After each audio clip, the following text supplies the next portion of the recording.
So Tim and I are out in the pasture today, and our goats had taken no time at all to eat down our pasture, and so we have been trying to get it reseeded and get some more growth going for the next season. And we've had a heck of a time of it because, well, we seeded it and then it rained, and then we haven't had rain in how long? How long has it been? Over 2 months we haven't had any rain. And so really that was a whole lot of money of seeds that we put down, and we're not seeing a whole lot of results on. But we have been trying to use a sprinkler, which, where is that boy? Oh yeah, we're using our little tractor sprinkler, and really that seems to be our only option right now as far as watering. Here, let me zoom so I don't actually have to get wet. There we go. We're doing the old-fashioned tractor sprinkler because we don't have an irrigation system out here in our field. But you can see that like Tim has been watering. This has just been in the last couple of days. It takes quite a while to get to areas of our pasture to get it all covered, but you can see we're starting to get some new growth going. Unfortunately, most of the seed that we planted in this part of the pasture didn't really take so much yet. We're hoping that there's still chance for some of it to take, but you can see, yeah, you can see on the camera. See that? Let me put my coffee down. This brown patch right here, that's an area that we haven't watered yet, and that's going to be next on our list. But you can see that beyond there, all of this right in here, all that green, that's the area we've been focusing on watering. So you can see that the water from the sprinkler is helping, but it's just not enough. You know, we really, hey, you guys better not be drinking my coffee. We really need rain. And I remember all those signs up and down the highway in California that say pray for rain, and I didn't really understand what any of that was about, other than, well, yeah, farmers need rain, but I didn't realize how dire it is for us to have rain and to rely on rain to, you know, help our crops grow. And even though I'm not growing a food crop for me, I'm growing a food crop for my goats. My guineas are eating all the seed that didn't plant, but whatever. But you can see that it's just really important that we get some rain. Now, what we're doing is allowing it to survive, but it's really not flourishing. So most of this new growth right in this area, you can see these are all just tufts of grass that have been here pre-existing, that are coming up, and not really any of the new seed that we planted. Now, we did plant some other seed in this other part of the pasture that really seemed to take quite a bit. Let me get over there so you can see what it is. I hear a baby calling for me. Yes. Sorry, I distract easily with goats. So all of this right here, this broadleaf stuff, this is stuff that the goats really like to eat. So this is what we planted. And this has just come up in the last few days from the sprinkler being on it. So we try and get it pretty well saturated. And you can see that we're getting a lot more of the broadleaf as we get further into the pasture. We've got more tufts of clover. Dogs, nobody wants to see your nose. More tufts of clover coming in, which the goats really like that. And then we have, walking, talking, filming, all that good stuff. Yeah, okay. Anyway, so we've got a lot more of this broadleaf stuff coming up, a variety of things that the goats are really gonna like. So Hopefully it wasn't a total loss. But what's really exciting, and it won't last but a minute, is this tuft over here. It amazes me. This right here, see the super bright green? Yeah, it's growing like crazy right here. But this was our burn pile. So there's just a lot of ash over here, and I think it was really good for the soil. And look how plush all of this is. Yeah, goats are gonna love this, but it's not very much, so the goats will eat this down in a matter of minutes. And it looks like bugs are already starting to eat it, so hopefully they don't eat it all before the goats have a chance to come in. Got some corn growing, which they'll eat down before it actually gets to produce. But you can see, because it takes a while to water things, like this was all really watered, but it's now since dried out, even though we watered it. So plants are already starting to shrivel up and die. This whole area was regrowing, and now it's super dry and not able to grow. So this stays pretty shaded right in here with our little make-do shade shelter, so it doesn't dry out as much. It's been really hot still. Look at all this, all that getting ready to die. So yeah, so a lot of our efforts have been thwarted because we can get it to grow and then it dies because we've moved the water to another part of the pasture. And so we're just not having a lot of luck. So yeah, all you farmers that are saying pray for rain, I get it. I understand now. Pray for rain, please. We need to get some water on these pastures so our plants can grow.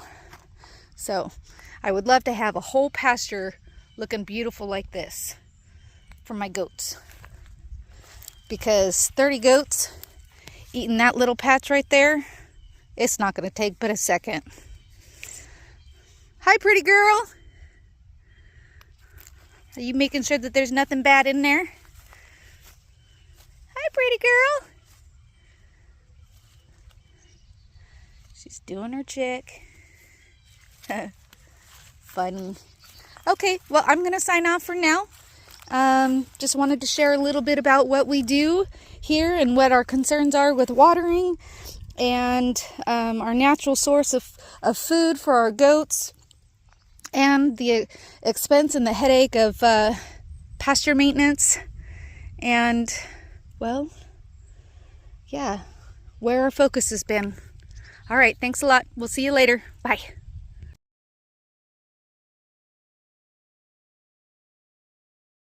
Meet Carmella. This is Miss Carmella. She is a standard La Mancha. She is a registered standard La Mancha.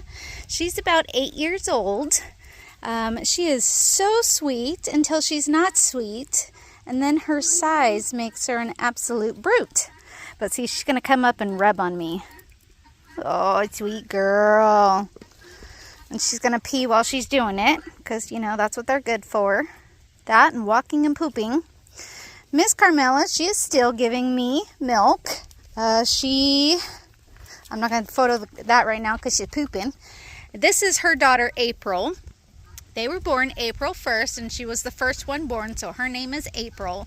She had a set of twin girls, April and Alice. Alice looks just like Carmella, but she's been sold to a local farmer who is loving on her and taking good care of her and raising her up. The babies, April and Alice, are Boer La Mancha crosses. Both parents are registered.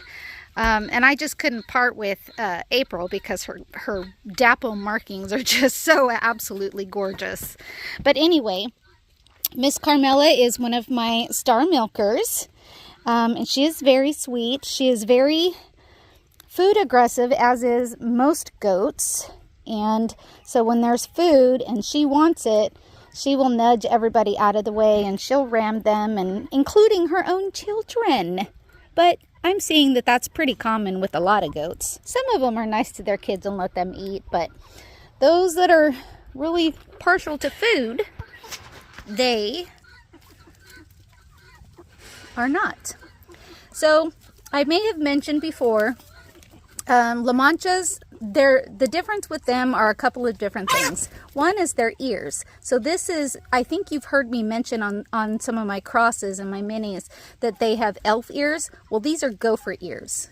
And so for bucks especially, and I'm not 100% great on what registered standards are, but from what I understand, any registered bucks must have gopher ears, and that elf ears disqualifies them from registry.